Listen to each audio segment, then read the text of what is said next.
네, 주한미군 철수가 민주당 공약이냐? 이재명이가 만든 위성정당 여기에 1번, 2번 당선권에 배치될 자들이 사실상 그 통진당의 잔존 세력인 진보당 계열이라고 하는 것이 이제 밝혀지면서 민주당 안에서조차 야 이게 뭐 진보당 숙주되는 것이냐 우리가 그거 진보당 이름으로 나가라 그래 왜 우리 쪽에 와서 손쉽게 의석을 가져가려고 그러는 거야 라고 하는 반발이 나타나고 있다고 합니다. 또 이자들이 주한미군 철수 한미 훈련 반대 이런 그 북한의 지령을 받아서 움직이는 그런 종북주사파 활동가들이라고 하는 것이 이전의 활동 경력이나 발언으로 확인이 되면서 야 이자들을 위성정당의 상위 앞순위에 배정을 해버리면 결국 우리가 고스란히 반미하는 정당 주한미군 철수 주장하는 정당으로 덮어쓰게 돼 있지 않냐. 이거 그러면 큰일 난다. 거리를 둬야 된다. 뭐 이런 얘기들이 안팎에서 나오고 있다고 해요. 그런데 이 종북 세력, 종북 주사파 세력 이자들이 지금 구사하고 있는 게 의회 전술이라고 하는 겁니다. 이것은 100년 전에 레닌이 짜르 정권을 무너뜨리고 소련을 공산화할 때 구사했던 그런 아주 효과적인 전술입니다. 의회 전술. 의회라고 하는 합법 공간에 공산당 혁명 분자들을 국회의원 배지 달게 해서 집어넣은 다음에 그 합법 공간을 최대한 활용해서 혁명의 분위기를 만들어서 결정적인 순간에 일거에 안팎에서 협공을 하듯이 해서 정권을 무너뜨리는 거예요. 이게 레닌의 의회 전술이고 이것은 역사적으로 아주 성공적인 사례로 평가가 됩니다. 그래서 이 종북 주사파들도 이런 의회 전술을 끊임없이 구사해 왔는데 잘 안 됐어요. 근데 23년 전에 이것들이 군자산에서 모여서 다시 의회 전술을 한번 제대로 해보자고 결의를 했다는 거예요. 그 군자산에서 모여서 이 의회 전술을 채택하기 전까지는 주로 길거리 나가서 화염병 던지는 걸로 했는데 그게 효과가 없다는 것이 여러 차례 걸쳐서 확인이 되면서 야 이제 우리가 국회로 들어가자. 그래가지고 먼저 뭘 장악했냐? 민노당을 장악했어요. 민노당을 장악하고 이정희 같은 자를 이제 대표로 내고 대통령 후보로 내고 막 그랬던 거예요. 그 과정에서 민노당의 원래 권영길부터 함께 했던 민노당의 구주류 거기에 이제 노회찬이 심상정의가 포함되는데 이 노회찬의 심상정의가 이 구주류가 새로 민노당을 장악한 이 경기동부연합 등의 강성 주사파들한테 다 밀려버린 거예요. 밀리고 밀리다가 노회찬이는 결국 극단적 선택을 한 걸로 발견이 됐고 심상정의는 지금 잔명만 간신히 유지하면서 배지 하나만 어떻게 한 번 더 달아보자 그러고 있는 상태입니다. 그런데 이 종북 주사파들이 사실은 작년 말에 완전 패닉이 왔어요. 일시적으로. 그거 왜 왔냐 그러면 김정은이가 그저 대한민국 것들하고는 통일이 성사가 될 수 없어. 야 통일 그거 다 지워버려. 이 바람에 범민련이 해체돼 버렸잖아요. 그러니까 이것들이 완전 우왕좌왕했던 거예요. 그랬는데 그 우왕좌왕하고 패닉에 빠진 자들한테 야 이쪽으로 와 이쪽으로 와 하고 이재명이가 길을 쫙 열어준 거야. 뒷문을. 그게 위성정당이에요.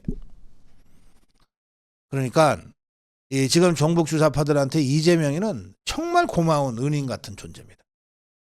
이재명이 없었으면 이재명이가 뒷문 열어주지 않았으면 우리는 완전히 길거리에 쫓길 뻔했는데 그래서 대거 이재명이가 뒷문 열어놓은 이 위성정당으로 대거 몰려 들어가게 된 겁니다.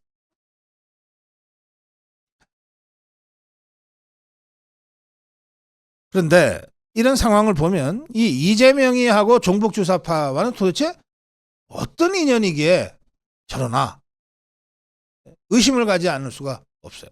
이게 꽤 오래됐습니다. 한 15년 역사가 있어요.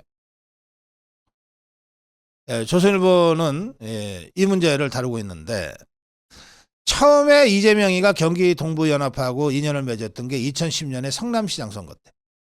2006년에 한 번 나갔다 떨어지고 두 번째 도전하던 이재명이는 여기서 지면 이제 정치판에서 완전히 끝나는 상황이다라고 하는 위기의식을 갖고 있었는데 그때 경기 동부연합 쪽에 민노당 김미희라는 자가 나왔던 거예요.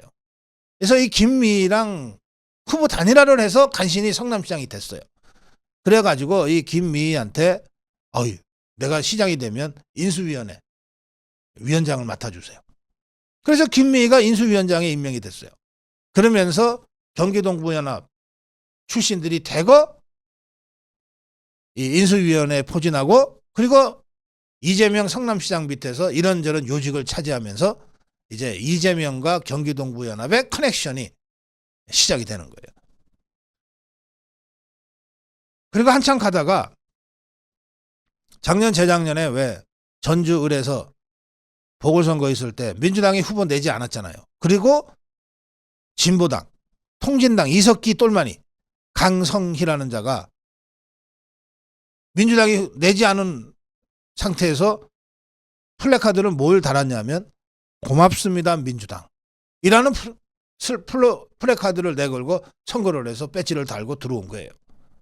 그러니까 이재명이가 경기동부연합 쪽에다가 크게 또 선물 하나 해준 거죠. 이 강성이라는 자는 들어오자마자 이재명 똘마니들이 모여있는 철험회에 들어가요. 당이 다른데도. 그리고 얼마 전에는 윤석열 대통령 전라북도 갔을 때 손잡으면서 소리소리 지르다가 끌려나갔죠. 그런 거를 하려고 국회 들어간 거예요.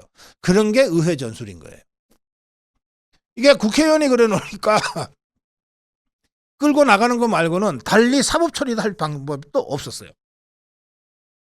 그런 것이 의회라는 합법 공간을 이용한 이 좌파들의 의회 전술입니다.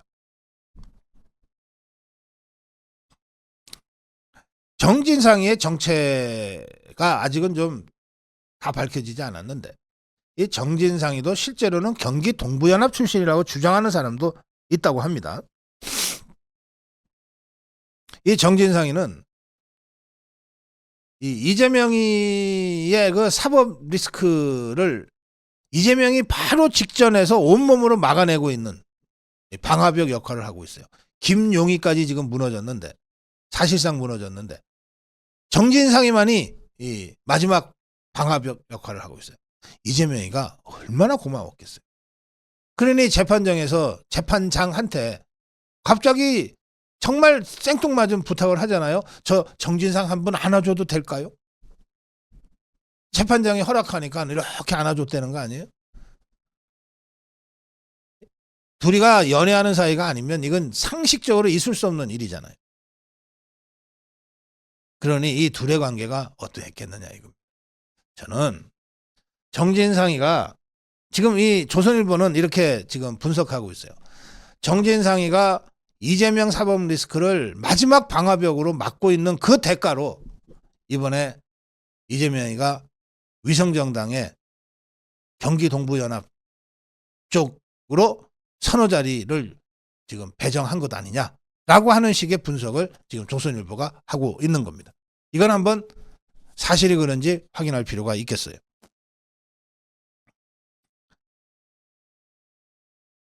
그리고 이번에 울산 북구 더불어민주당 현역 의원 컷오프 시키고 여기에 통진당 잔존 세력들이 만든 이 진보당에 공천을 줘버렸어요. 그러면 이게 전라북도의 강성희처럼 그냥 주워 먹으라고 하는 거거든요. 이런 식으로 이 이재명이하고 통진당의 잔존 세력인 진보당 또는 그 뒤에 배후에 버티고 있는 경기동부연합의 관계는 지난 15년 동안 더 깊어지고 더 긴밀해졌다. 그래서 이재명을 볼 때 그냥 허접한 잡범으로 보지 말고 이 경기 동부연 주사파 중에서도 제일 강력한 조직력을 갖고 있는 이 경기 동부연합과의 깊은 2중 3중의 10여 년간에 걸쳐 구축된 커넥션 구조를 동시에 봐야 된다. 이런 말씀을 제가 드리는 겁니다. 한동훈이 이재명한테 공개적으로 질문했어요. 한미훈련 반대, 미군 철수가 이재명과 더불어민주당의 공약이냐? 이렇게 물어봤어요. 이재명이가 대답 못하겠죠. 한동훈은 민주당 위성정당의 이 비례대표에 노골적인 종북 인사들이 포함됐다.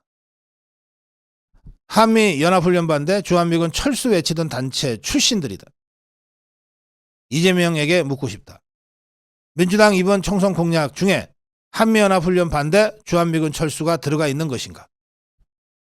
그렇지 않고서야 어떻게 위성정당에 이런 사람들이 상징성 큰 1번, 2번에 배치될 수 있단 말인가? 이렇게 공개적으로 질문했는데 이재명이가 답은 안 하겠죠.